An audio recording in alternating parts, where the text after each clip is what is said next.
Kald det for kunst, eller kald det en hobby.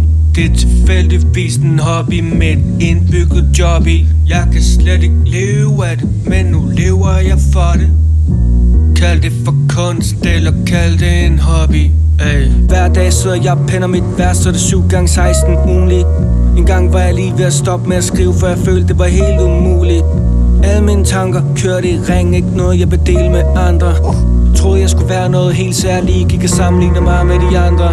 Glad for jeg er blevet mere ligeglad nu, så jeg er ikke så forsigtig mere. Okay, du må gerne lave noget ligegyldigt, bare du ved hvad det vigtige er. Mange af de bedste er hjemme til at skrive, hvad der er ikke nogen folk som kender. Arbejder bare på mit eget håndværk, bagefter er det ud af mine hænder. Get it?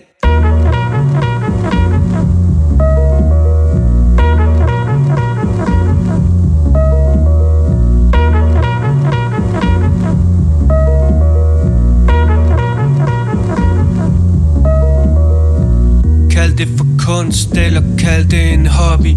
Det er tilfældigvis en hobby med et indbygget job i. Jeg kan slet ikke leve af det, men nu lever jeg for det. Kald det for kunst, eller kald det en hobby. Ay. Altid i gang med at arbejde lidt, for jeg jagter den bedste idé. Inden i mit hoved er der altid fart på, det kan jeg ikke ændre ved. Altid været sådan, siden jeg var helt lille, vidste bare ikke hvad det var jeg ville. Okay. Altid bare været omkring gode folk, der kan skubbe i den rigtige retning. Min ting er bare at være mig selv, snakker mest bare til mig selv.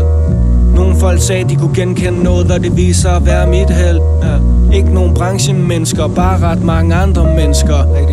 Ikke noget hokus pokus, bare lidt fokus og noget tænketid. Kald det for kunst, eller kald det en hobby. Det er tilfældigvis en hobby med et indbygget job i. Jeg kan slet ikke leve af det, men nu lever jeg for det. Kald det for kunst, eller kald det en hobby. Ay.